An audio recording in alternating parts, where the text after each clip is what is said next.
Hi, and welcome to Main Street AI, the podcast where traditional businesses are quietly revolutionizing their operations with artificial intelligence and winning.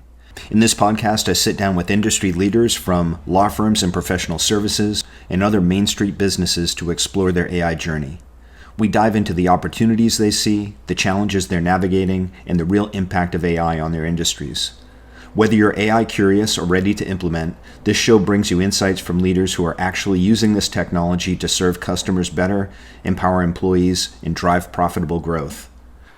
Tara Vasdani is the founder of Remote Law Canada, a firm built from the ground up around remote work, legal technology, and strategic AI implementation.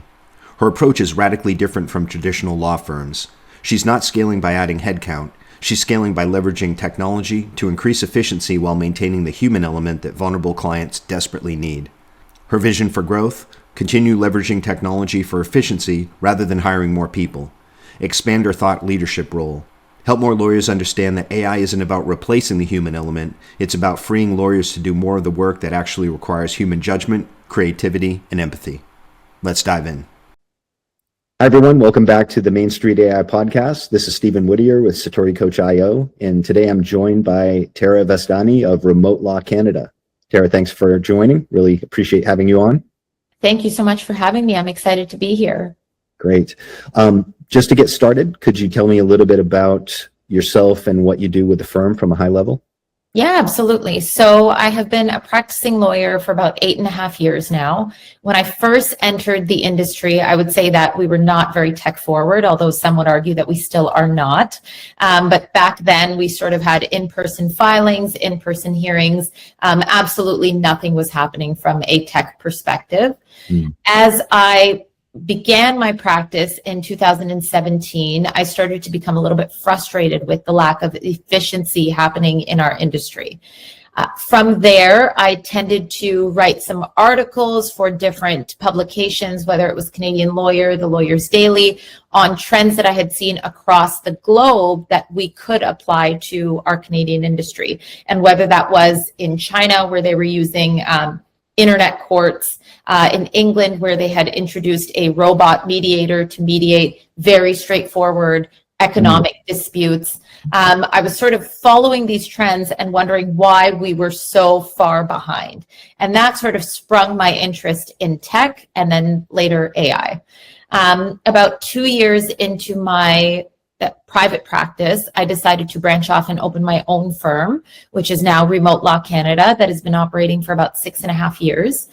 Our firm was sort of began from this revolution in the remote work industry pre-COVID. And, people find it hard to believe that there was sort of this remote work industry happening before COVID, because it expanded quite a lot after COVID happened. But there were many companies that were working remotely. I think we just didn't necessarily consider it that way. So, you took your laptop home from work, you were logging in remotely, you were taking calls in a cab or in an Uber on the way to the airport. All of those things were considered remote work. But until COVID happened, none of the legislation and none of the case law had caught up. So I was sort of acting as this medium before COVID had arrived for employers, employees, to help them figure out what their liabilities were and what some of the risks were associated with operating remotely or a hybrid workforce. And then, of course, as COVID happened, that exploded, and nearly every organization was operating remotely to some degree. And as I continued in this remote workspace, it only started to make sense to introduce AI tools. I started very early. I was using AI for legal research. I just found that, young junior lawyers or articling students were wasting time, not necessarily doing legal research as a whole, but were wasting a big portion of their time doing preliminary research when they could have spent that time sort of zeroing in on what the actual legal issue was. So I'll give you an example. If they had a breach of contract claim, they were spending a chunk of their time researching what the breach of contract law was in Ontario, when the AI could simply spit out what the foundation of that dispute was from a case law perspective, and then they could go into finding specific case law that sort of applied to the situation at hand. So using AI legal research tools to create a more efficient practice was sort of number one for me. And then I ended up moving over and trying all of these wonderful tools that sort of hit the market. And, things have just expanded where now 6.5 years later, we are still very much involved in the remote work space. But employment law has developed quite a lot since COVID in that space. And so now we are just sort of this tech forward firm where I'm still working primarily on employment law disputes, but also broader general civil litigation, as well as we have a real estate department. And so that's me. Great. No, that was a absolutely wonderful introduction. You hit on so many things there I was going to ask you. So when we were talking just before we got on, you just mentioned your tech forward, and you're very positive about what AI is going to hold for the legal industry. What are the things do you see in terms of trends right now? Where do you see things going? So there's been a few interesting trends, and we had spoken about this also when I sort of hopped on here, or before I hopped on here, where, law in general and the legal industry in general has been very, very slow to adapt to some of these trends in other markets. The way that I used to explain it, when I would speak on panels and sort of similar mediums like this, is I would explain that, we as consumers of other products, so whether that's, retail services, whether it's entertainment services, we have certain expectations that the latest and greatest tools are being used to make our purchasing more efficient.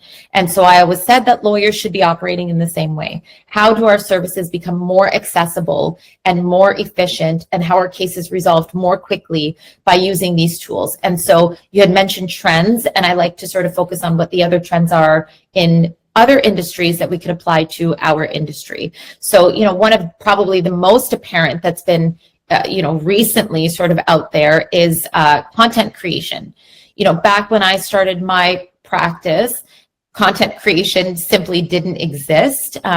You were finding lawyers through Google searches, you were finding them through word of mouth, whereas nowadays, every piece of content that a lawyer creates is filtered through algorithms. AI specifically determines who sees you, how visible your expertise is, what they see, and whether a client even knows you exist. Yes. So for me, being at the forefront, for example, of remote work and hybrid models was crucial. And I honed in on that visibility by posting and not physical networking. So it was just about posting. And so when I look at the way that lawyers are operating today, if they're not factoring in AI and algorithms and how their content is viewed, they're essentially invisible, I would say. And so that, from a trend perspective, is something that has been very interesting that I've probably never spoken about before, but I've seen increase in recent years. And then, when we sort of look at other trends, I think the base is AI legal tech tools. So I had mentioned that I had been using, legal research tools for a long time. Nowadays, we are all using tools for document review, contract review, legal research, as I had mentioned. And so really what the trend is sort of leaning towards is incorporating these tools so you can get back to clients quicker, you can resolve disputes quicker, and you can focus on what really differentiates a lawyer in 2025 from a lawyer, decades ago, which is their empathy, their human connection, their creativity. That is something that I have often said will not sort of be replaced by AI. Lawyers and clients need that human to human connection. They need vulnerability. They need empathy. And clients still need to be able to understand the legal process in a very basic, very objective way. And that is something that I'm not sure the AI can communicate. And so leaning on some of those tools to make your practice more efficient frees up your time to develop those client relationships and to sort of get those creative juices flowing so you can handle cases. And, as I'm sure you've heard from many of the lawyers on the podcast, as much as we want these cases to be cookie cutter and as much as we operate in a common law jurisdiction, they're not. I mean, you need some creativity, and that is what a judge expects in order to sway a decision in a certain direction. So again, another trend that I'm seeing that is, sort of being adapted in our industry is the use of these AI tools, but more so for some of those base level tasks, whether it's case management, legal research, contract review, doc review. That is sort of where the trend is heading. I don't see sort of what I see in some of these other industries where, for example, I think a lot of people have been relying on some of these AI tools like ChatGPT for therapy services, for whatever else they use it for. I don't necessarily see that happening yet in our industry, mostly because there has already been case law of some lawyers that had used ChatGPT and they were fined very heavily because ChatGPT had a tendency to make up fake cases, Yes. which is a no-go in our industry. So I don't necessarily see that trend happening yet in law specifically, where it may be happening in under other industries where people are relying on things like ChatGPT. It's more so from an efficiency perspective. So those are some of the trends that I see when I think about AI in law. But maybe you've got some other trends that you've seen, and I'm happy to sort of zero in on those. No, I mean, I was actually just thinking, and I'll say out loud, normally I'm on here just asking questions, do minimal commentary, but I think the way that you just painted that picture shows that you have tremendous clarity on where everything is at right now. So, yeah, I think you touched on really the state of where it is in the industry, at least as I've seen it so far, and having all these conversations. I think based on everything you said too, that would really cover one of the questions I'll typically ask, which is, what are you excited about? But also, what are the main fears and uncertainties? I think based on the fact that you understand where it can be tremendously beneficial, but also where the human element really does come in with the creativity, the higher level of, a senior partner being able to, review, get creative about solutions, and also the empathy part you mentioned with the actual, we're at the end of the day, we're all dealing with humans. So I think you probably hit the nail on the head there as well, because the biggest fear that I hear is, well, to what degree or extent is this technology going to replace us? And this is across all industries. But although there may be some impact for certain layers of the legal field, at the higher levels, that's not something we see anytime soon, AI being able to do. Is that... Yeah, I have to say that, I would agree with that. I know that there are certain lawyers that may say that, they think that replacement is on the horizon, but I think that comes from a general fear as an employee. I'm not sure that that generally comes, and that's me speaking as an employment lawyer and understanding this industry, that people tend to have a fear of losing their jobs and sort of being replaced.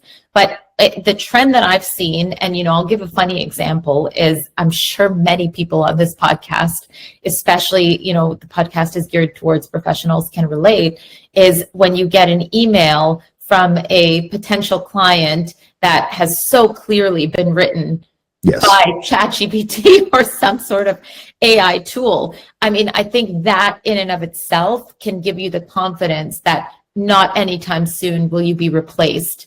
And just we've sort of spoken about errors that can happen in these types of tools.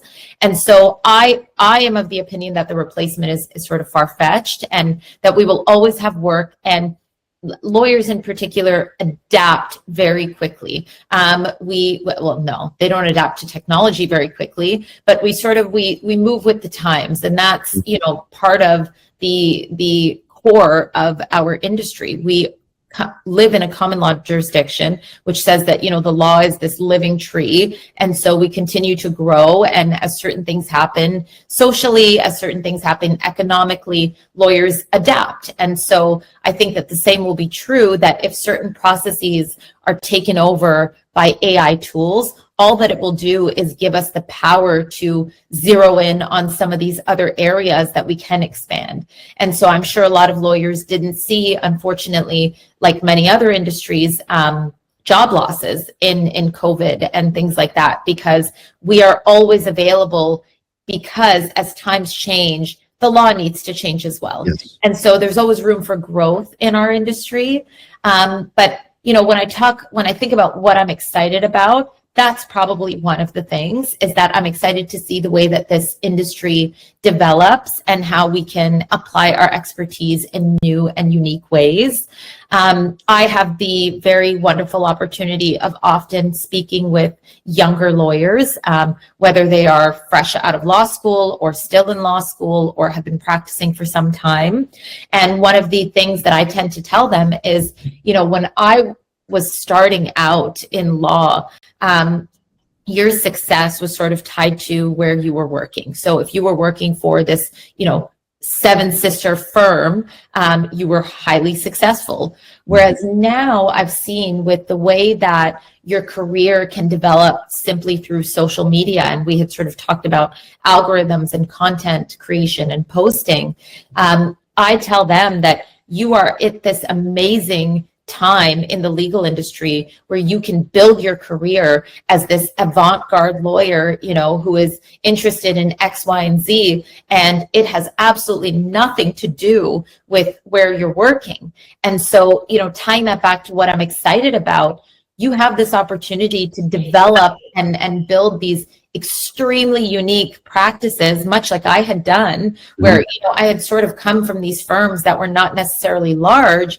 I opened my firm. I didn't necessarily have any sort of backing behind me, but I was able to build this wonderful, extremely successful career. And that is one of the exciting parts, is that you can now develop in this industry however you'd like. So, you've got an interest in marine law, and you can sort of, take that to the races. You've got an interest in entertainment law. That's something that you can expand quite, big these days. And in my case, remote work, which, to anyone sort of pre-COVID was just a whatever thing. I mean, I had the opportunity to speak across the globe. I had spoken on stages in the Algarve, in Lisbon, in Spain. And so, when I talk about what I'm excited about, if all of these AI tools are coming in and they're helping me to become more efficient, and we're able to focus more on the human aspect, the empathy, the client connection, and creativity, which is a huge one, that's exciting. Now I can build this practice that isn't sort of what it looked like 20 years ago, where you just went in and you did contract negotiations for 10 hours a day, and then you sort of did that until you retired. AI is giving you the ability to sort of expand in that way and create this career that, you wouldn't have been able to create several decades ago. And then when I think about the risks, I mean, with the legal industry in particular, we are sort of a little bit slower at, adopting some of these tools. But I think the biggest risk is the red tape that we've got with our law society. And so, you don't often have an opportunity to fully implement some of these tools, because the Law Society, at least in Ontario, has yet to release this sort of list of approved legal AI tools. And so what happens when there's some sort of cybersecurity breach? What happens when, your client information is compromised? Those are real risks in this industry. And part of it has to do with the fact that the Law Society is very slow to adopt these tools. So it's great that they're on the market, but there is some risk that comes with them, because we are dealing with extremely confidential, private client information. Those are some really fantastic and interesting observations, especially around everything you said, with how some of this technology has really opened up and the sky's the limit in terms of where you can go with your career. And it has been interesting to hear people's individual stories about how they led to certain specialties. But you're the first person I think has really delved deep into sort of how how powerfully that can be facilitated for people to pursue specific areas of interest and that might not have even been a thing previously. Like it's opening up a whole new frontier. That's really interesting. I'll move a little bit more specifically into talking about your own practice, your own business now. Was it that you would say really separates you from others, like something about your firm that makes you extremely effective and unique from other people that might be doing what you do? So now that I've had this firm for about 6.5 years, I can really take a sort of outside perspective and look at the way that things have developed and what makes us different. And I'll give you a very interesting example.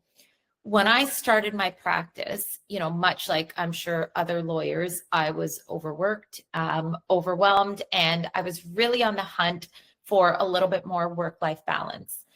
That didn't necessarily happen starting the law firm because, of course, you're starting your own business. And so, all of a sudden, your workload has probably intensified and increased threefold.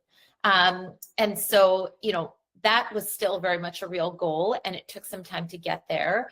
But recently, in the last 1.5 years or so, I've managed to open, and it's such a funny, unique fact. I've managed to open 2 Pilates studios in downtown Oakville. And so I sort of threw my heart into these studios. I teach there. They're going very well. I opened the first one. Exactly a year later, I opened the second one. And, I sort of look back and I think about what, if I had this goal of work-life balance and how some of these tools allowed me to keep, a very good workload, but open up some of my calendar so I could do things that I was passionate about. Just having that, and I'll tie it back to the empathy and human element that clients really thrive on. Displaying and sort of living by those standards has allowed clients to connect with me in such an incredible way. There is this automatic trust that comes from them when they sort of see that I am able to handle my life in a certain way, especially when I'm dealing with clients who are employees.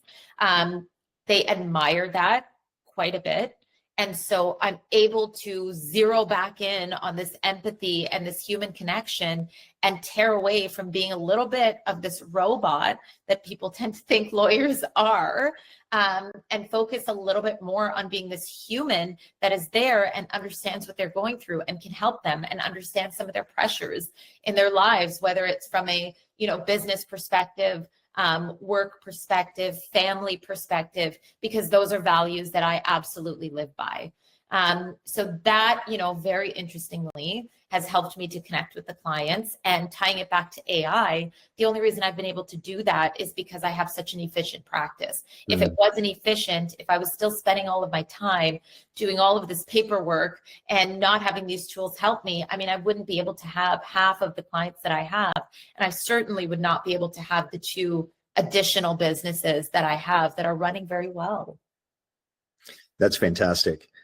Yeah, that makes so first of all, that's really cool about the Pilates studios and being able to have the bandwidth to do that. A wonderful tie back into the efficiency potential of AI. But what you said makes absolute sense. People are initially coming for the legal advice, but you're absolutely right. When they can actually relate to you as a fellow human being that has a life, and the amount of trust and credibility that buys, I can imagine. Yeah, that makes perfect sense. In terms of growth, 6.5 years into your own practice, where would you say you're at in terms of a growth stage right now, and where would you like to be in the next year? So somebody had asked me this when I started my practice, how much I wanted to scale. And again, because the goal was work-life balance, I really had no interest in sort of scaling. I was much more interested in living my life, traveling around the world, and the like. I am extremely busy at the moment, despite all of these tools. And so, we're a small team. We're a team of 5. I am bringing someone new on in January because I've just gotten incredibly busy. And so, in terms of where we want to go, I think just seeing, how overwhelmed we are right now, it would be about sort of focusing on some of those additional tools and adding them to my practice. So it's not necessarily that you need an extra person there. It's how can you continue to build on this efficiency to continue to deliver the quality results that you want to deliver, but use some of these amazing tools on the market to help you. And, just from my perspective, where I've sort of got these 3 businesses now going, I don't necessarily have all of the time in the world to teach someone how to do things. And so it's much easier to employ a tool, an AI tool, to help me with the overload than it is to necessarily grow the business in that way. So we have always also been focused on sort of being tech forward and using a lot of these tools. And with that came myself writing a lot of articles and sort of being involved in a lot of conferences, a lot of podcasts, a lot of speaking engagements. And so I would like to continue building that. And that's where I see us going is just sort of staying on this route of following the trends in the industry and growing in that way. And just, being at the forefront of that, because I think the way that we had done it previously wasn't working. And I think that the courts are still very far behind. And so they need more advocates like that. I'm sure other lawyers have spoken about this, but you try to book a motion in Toronto and you're given a date 2 years from now. And so, it's absolutely ridiculous how slow the process is. And so as long as I can stay an advocate for that, I'm happy. I think that's really smart too, because the natural inclination, it's not wrong, obviously, because there's the time-tested model of growing through bringing on more attorneys, growing your staff. Certainly there's a place for that, but there's also absolutely now a place for growth through efficiency, and that makes perfect sense. I always ask a magic wand question, which goes like this. It's basically theory of constraints. If you could wave a magic wand in your business to either fix something that's holding you back or maybe something that's slowing you down, what would that be? Oh, that's such a good question. Yesterday, I told someone that I wish I had a clone, but that's not going to work for where we're going. Every business owner wants a clone. What I would do is I would have more tools to assist with client management. And so I sort of mentioned that the AI tools are sort of behind in this empathy, creativity sort of, perspective. And so clients often, and this is one of the beauties of why we won't be replaced, want to speak to you directly. And so they got to speak to you. They don't want to speak to anyone else. And so if we had a tool that helped to sort of manage some of that, where their needs were still met, but you didn't have to be available 24/7. And that doesn't mean that the AI tool all of a sudden needs to be able to be empathetic. But if we had a tool that would sort of help clients with the litigation process and sort of instead of sort of, hey, we've gotten this correspondence and this is what's happening, et cetera, that would be helpful. And, my assistant would say, well, Tara, you're talking about replacing me. That's not true. I would still very much need her, but she could spend her time, perhaps drafting instead of sort of focusing on some of the client management, because I find that the AI tools are a little bit behind there. It's too boxy, it's too robotic. So when you look at some of those automations that a lot of these tools come with, and you look at the emails that they want to send out to clients, I mean, I don't like it. It's so obviously AI generated. And so if there was something that was available to take into account, client relationships, some of the emotions that are at play that could help us with keeping them up to date, but not necessarily having to speak with them once a week, that would be helpful. Although I don't know when that's going to happen. And when it does happen, the lawyers that think we're going to be replaced are absolutely going to believe that we will be replaced. So, if I had a magic wand, that's what I would have. Really great. And that doesn't necessitate that you're going to be replaced. that again is just another layer, because one of the conversations I had, this is going back probably a month, and we were talking about something analogous to what you just said, with the attorney's wish list of like, if I could have this and that. And but then, he immediately followed up with, but the high level, the high touch things comes back to that creativity that you mentioned. We still need to have that. We still need to do our job. That's the thing that isn't going to be replaced. He said, there's these like multiple tiers, and the highest tier is like not the basic manual retail task, but it's the wise lawyer tasks.